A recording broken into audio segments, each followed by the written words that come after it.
Saul clothed David with his armor. He put a bronze helmet on his head and clothed him with a coat of mail.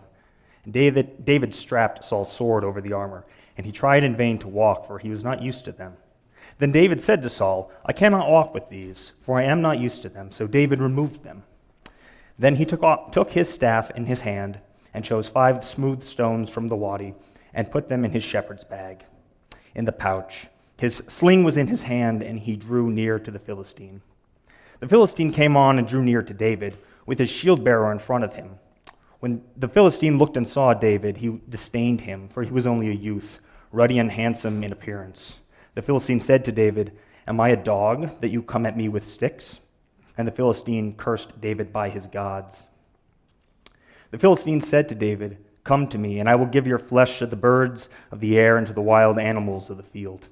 But David said to the Philistine, You come to me with a sword and a spear and a javelin, but I come to you in the name of the Lord of hosts, the God of the armies of Israel, whom you have defied. This very day the Lord will deliver you into my hand, and I will strike you down and cut off your head, and I will give the dead bodies of the Philistine army this very day to the birds of the air and the wild animals of the earth, so that the earth may know that there is a God in Israel, and that all this assembly may know that the Lord does not save by the sword and the spear. For the battle is the Lord's, and he will give you into our hand. When the Philistine drew nearer to meet David, David ran quickly toward the battle line to meet the Philistine. David put his hand in his bag, took out a stone, slung it, and struck the Philistine on the forehead. The stone sank into his forehead, and he fell face down on the ground. So David prevailed over the Philistine with a sling and a stone, striking down the Philistine and killing him. There was no sword in David's hand. Then David ran and stood over the Philistine. He grasped his sword, drew it out of its sheath, and killed him. Then he cut off his head with it. When the Philistines saw that their champion was dead, they fled. The troops of Israel and Judah rose up with a shout and pursued the Philistines as far as Gath and the gates of Ekron. So the wounded Philistines fell on the way from Shaharim as far as Gath and Ekron. The Philistines came back from chasing the Israelites came back from chasing the Philistines, and they plundered their camp. David took the head of the Philistine and brought it to Jerusalem, but he put his armor in his tent. When Saul saw David go out against the Philistine, he said to Abner, commander of the army, Abner, whose son is this young man? Abner said, As your soul lives, O king, I do not know. The king said, Inquire whose son the stripling is. On David's return from killing the Philistine, Abner took him and brought him before Saul, with the head of the Philistine in his hand. Saul said to him, Whose son are you, young man? And David answered, I am the son of your servant Jesse, the Bethlehemite. Thanks, Anthony.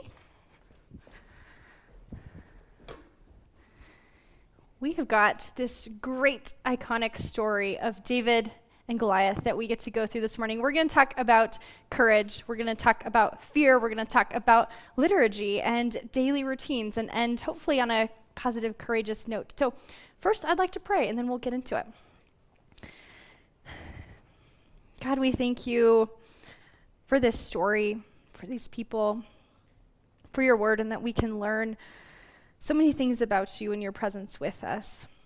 Just guide us this morning as we spend the next 20 minutes or so thinking through this story. Amen.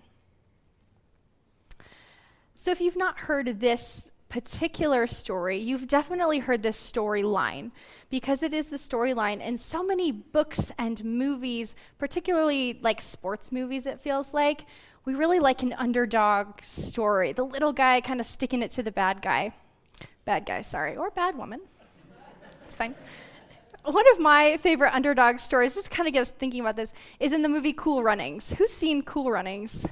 It's like the best movie. The Jamaican bobsled team shows up in the middle of Canada for the Winter Olympics, and they are really underprepared. They've got crappy equipment. They've got really bad, outerwear.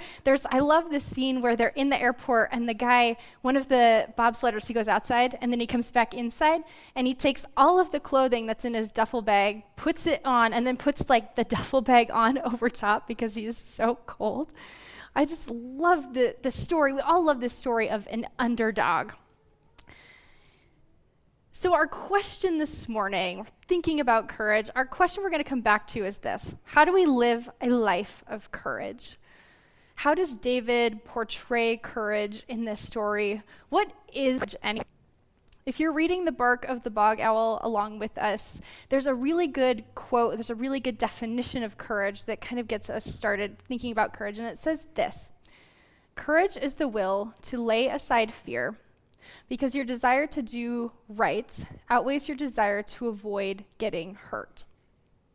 Now, the first thing I notice in this definition is this interesting relationship with fear. Can we have courage without fear? How do we kind of move through fear? What do we think about fear? For me, fear is highly motivating. There are things that I do because I'm afraid of something happening, or things I don't do because I'm afraid of something happening. One of those instances for me is I'm a big door locker. Like, I'm constantly locking the doors to our house. If I'm leaving, I often have to go double check to make sure my door's locked in the morning. That and unplugging my curling iron for some reason, I don't know. I'm always thinking I leave that thing plugged in. So constantly locking doors. If I'm working alone at the offices, door is usually locked. And it's because it kind of stems from this incident that happened when I was a kid, when we had an intruder come into our house through an unlocked back door. And so that's kind of a fear response in me, and it motivates me to constantly lock my doors. But to a detriment, a few months ago I went for a run, and I got back to the house, and I was locked out. I thought I'd left the door unlocked, but it's a habit. I lock all my doors, so I thought, okay, good, we've got a little garage code. So I'm plugging it in, and plugging in the numbers. I can't remember it. So I call Scott. He's not answering. And I remember that several weeks before, I thought Scott had maybe given our code to our neighbors so they could watch our house when we were gone. So I was so embarrassed. I had to walk over to my neighbor's house. He's in his yard. Like, hey, how's it going? Hey, do you have my garage code? I kind of locked out. He's like, you don't know your own garage code? Like, no, I do, but I don't. So he did have it, and I was one number off. It was real frustrating. So fear is highly motivating. If you look out in society as you're moving through your everyday life, look at headlines or speeches from public leaders or officials. There are interesting ways that fear can be used to motivate us to kind of do something or not do something. Let's keep going through. In our book, in The Bark of the Bog Owl, he touches on fear in a really interesting way. This quote says, "You felt fear, but you didn't act out of fear. You acted out of courage. Dobro was fearless, but you were courageous, which is a much better thing to be." So if we're called to move aside fear or lay aside fear and be courageous, what is fear? How do we think more intentionally about fear? About a decade ago, I learned about this man his name is Gavin DeBecker, and he is one of our leading experts apparently in the nation on security and violent threat assessment. And so he's worked with a variety of public figures like Jeff Bezos and Oprah on their security teams. He's worked with 3 different presidents, all the way down to state and local police departments. And he's created this threat assessment to better identify or predict violent events. And in his book, The Gift of Fear, he talks about how this kind of gut fear that we get, sometimes we have this feeling in our gut to be afraid. He talks about how we can use that fear to better understand the threat or what's happening around us based on our situation. So I learned a fun fact this week. Did you know that your gut has over 100 million nerve cells in it? There's so many nerve cells that the scientists sometimes call your gut your second brain because it's communicating things to you. And what this book does, and what Gavin helps to do so well, is kind of understand when you're feeling fear and then be able to point to specific things around us in this situation to kind of bring that gut feeling to more of the front of your mental processing, or more of your conscious thinking. So what he talks about in the book is these things called pre-incident indicators that are events or techniques that other people can use to kind of maybe get you to do something you don't want to do. So for example, we're going to go through a little thought exercise to kind of think about this. We're going to pretend like I'm the bad gal, okay? Now I'm really overthinking everything. I am the bad person, and I meet you on the street, and you don't know this, but my intent is to rob you, and I'm going to take your wallet. Which I would never do. It's so funny. I would never do this, so don't worry. But for this exercise, I'm the bad person. And so I might say something like, hey, do you see that storm coming? We need to get inside. We don't want to mess up our hair, right? We're looking good. We don't want to mess up our hair today. Or maybe you need to go somewhere. Well, we can give you a ride. We can go. We'll figure this out together. Do you see what I did? Just by using language, I made you think that for whatever reason, we are on the same team, and now we have this common goal to get you to do something I want you to do without telling you what I want you to do, which is to get you to a second location so I can take your wallet. So he kind of goes through all these different things like that. And if you're interested, I just typed him into my podcast app, and he's got a ton of interviews. If you do listen, I'd love to chat with you because I found it really interesting. So he has this quote. We'll kind of wrap up our fear conversation. We went from cool runnings to fear. I'm real sorry. We're all over the place. So he writes this: only human beings can look directly at something, have all the information they need to make an accurate prediction, perhaps even momentarily make the accurate prediction, and then say it isn't so. So we're going to transition a bit to this theme of courage that's found in our text that Anthony read. So I'm going to go through a couple verses and just highlight a few things that I found interesting. So in verse 38 and 39, Saul clothed David with his armor. He put a bronze helmet on his head and clothed him with a coat of mail. David strapped Saul's sword over the armor, and he tried in vain to walk. He was not used to them. David said to Saul, I cannot walk with these. I am not used to them, so he removed them. To me, this really highlights David's underdog status. Maybe he's small in stature. We know Saul was a really big guy. He is not experienced as a soldier at all here. He is so uncomfortable, and so he's a lot more comfortable with using his own weapons. It just really highlights his inexperience on the battlefield here. We're going to keep going. Verse 45, David said to the Philistine, he's talking to Goliath, you come to me with sword and spear and javelin, but I come to you in the name of the Lord of hosts, the God of the armies of Israel, whom you have defied. I think this verse and this whole story of David Goliath in general really highlights like the peak of David's character. It's like pinnacle David, because if you know the rest of his story, there's some really terrible things that he orchestrates.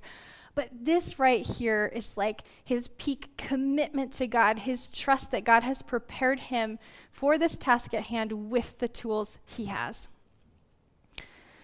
In verse 47, the Lord does not save, David's continuing to talk to Goliath, the Lord does not save by sword and spear, for the battle is the Lord's, and he will give you into our hand. Again, just this confidence, this commitment to God's provision for him.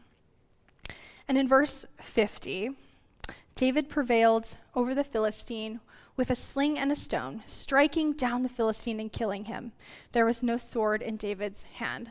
So what David said in the previous verse that we went through came true. He killed this Philistine just with his sling and stone, and there was no sword in his hand. So back to our question this morning, how do we live a life of courage?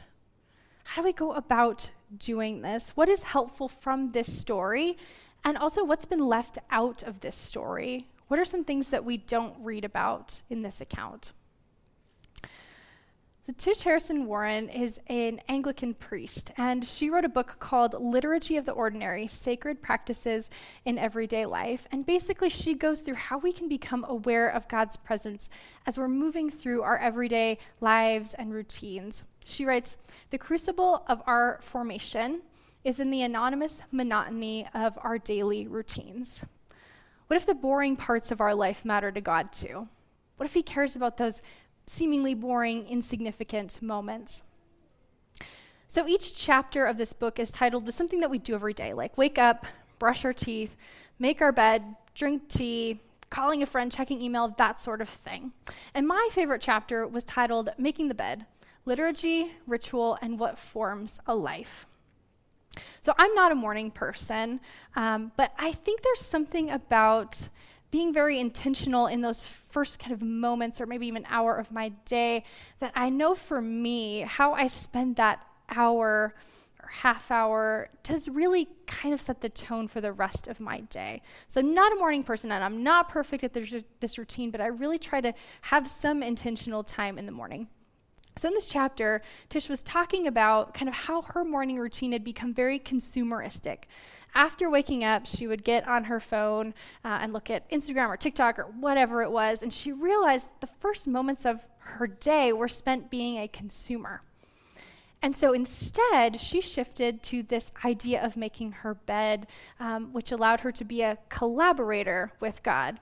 So what that means is she would take this little section of her home, her bed, and create order out of chaos. Very similar, very reminiscent of the creation account where God creates order out of chaos. And just that would set the tone or frame the rest of her day. So me, I'm not a bed maker. I personally don't get the point because I'm just going to get back in it that evening, so I don't want to make and unmake a bed. But for me, I have my own little kind of ritual that I do in the morning. And again, I'm not a morning person, so this has to be very ridiculously comfortable for me to do this. So I get up, I make my smoothie, my coffee, and my tea. Sometimes I have water, so a little ridiculous. And I've got this end table right next to this comfortable chair, and so I've got a blanket, and I've got this like prayer shawl a friend gave me, and I've got a pillow, and I've got my hydration station, and I've got my plants, and I've got my books, and it's a whole thing. And I settle in. I know, poor Scott has to deal with my ritual every morning. Sometimes he goes to work early and you don't have to deal with it. But okay, my little ritual. And then I settle in, do my thing, whatever that looks like for the morning. And then when I get up, I make sure this corner of the house is just organized. Blankets folded, plants organized, books stacked. And that, for me, is how I've kind of taken this idea and put it into something that works for me. I kind of create order out of this little chaotic corner and go about my day thinking that I can be like a collaborator with God. I can be his presence in the world. And so this book is just all kind of different ways and things that you can use to, as you go about your day, to notice God's presence. Dallas Willard writes, "Where transformation is actually carried out is in our real life, where we dwell with God and our neighbors." So what does this have to do with David? Well, what's not in the David story? What's not in this story that we read this morning? We don't read about these boring, mundane, kind of everyday moments that David would have. He would have to wake up, maybe brush his teeth or eat breakfast. He'd have to walk to the pasture, find the sheep. Did one get lost in the night? I don't know. He didn't buy that slingshot, so he had to find it or make it or fashion it. And then we know that he was taking out lions and bears. You can't tell me he woke up one morning and just did that. He had to put in hours and hours and days of practice. And then too, we don't really know anything about his spiritual practices, because in this story, there's a firm, very apparent commitment to God and his will for him. But we don't read about any of those kind of little mundane moments that would have added up to prepare him for this really big moment. And so for us, we don't know what battles the future holds. We don't know what's going to happen this afternoon or tomorrow or next month, despite our best efforts sometimes to control. But we do know the task at hand. I was recently reminded of the importance of acting as if I believe my beliefs are true. We read this in the story. David acted as if God's provisions for him were true. We've read that today. And so I was reminded of this, importance of believing what I believe to be true and acting it out. So I was in Big Sandy. Scott and I were in Big Sandy a few weeks ago. We took some friends up to go hunting, which I'm not a hunter, but you can hunt, do your thing. I was inside playing with kiddos. And in Big Sandy, we've got a niece, Emily, who is 4.5. a nephew who is almost 4. His name's Levi, and then a little year-and-a-half-old nephew, Andrew. And so I was playing with Emily and Levi, the 2 older kiddos. They're about 6 months apart. They're cousins, so they're playing all the time. I'm playing with them. We're building Legos, whatever. And I sense a little bit of a shift in the tone of our little play date here. They start to get a little bit more annoyed with each other and anxious with each other and, very insistent that they're playing wrong and I'm playing right. So I do what any good aunt would do in this situation. I got up and left because I am the aunt. I'm not going to deal with a 4-year-old argument here. So I left. I go to the kitchen, and sure enough, I'm in the kitchen, and I can hear these little voices getting louder and louder in the living room. And I'm like, whew, good one. You got out of there real quick. Good job. Until I hear my name. And I was like, oh no, did I say something? What did I do? So before I tell you the next part, you have to know if I'm the favorite aunt. This side of the family, I'm the favorite aunt. Scott's the favorite uncle, which you could have guessed pretty easily, but I'm the favorite aunt. And so I hear their peak argument in the living room, and I'm listening in, and I hear Emily, her niece, yelling at Levi, and she's saying, Hannah is not your aunt. She's just my aunt, not yours anymore. And so this is too much for poor Levi. This is the straw that broke the camel's back in this argument. He's crying, screaming, and he runs into the kitchen and finds his mom, who's very oblivious to what has been happening in the living room. I'm laughing in the corner. And so through tears and snot, he is crying. He tells his mom, Emily says that Hannah's not my aunt anymore, but I think she's my aunt. Right? Is she still my aunt? And so his mom kind of gets down and she says, hey, buddy, Emily's not the decider of who gets to be whose aunt. And she kind of explained how family structure works, right? And then she said something really important. She said, hey, you know the truth. So I want you to go back into the living room and you act like what you know to be true is true. You know the truth. Act like it. And I thought, oh, that's really good advice, not just for 4-year-old arguments, but for life in general. Do I act as if I believe what is true? Do I act in a way that is consistent with what I believe to be true? One of the truths that I'm finding just really apparent in text and in my quiet times is God's desire to be with us and God's desire to be present with us. It's all throughout the text. And one of my favorite examples comes to us in Psalm 23, written by David. Scholars think it was written kind of towards the end of his kingship. And I think there's something really important in verse 4 that I want to talk about. But Psalm 23:4 says this, even though I walk through the darkest valley, I fear no evil. You are with me. Your rod and your staff, they comfort me. So maybe the task at hand is walking through our darkest valley. Maybe the task at hand is a mundane kind of 9-to-5 routine.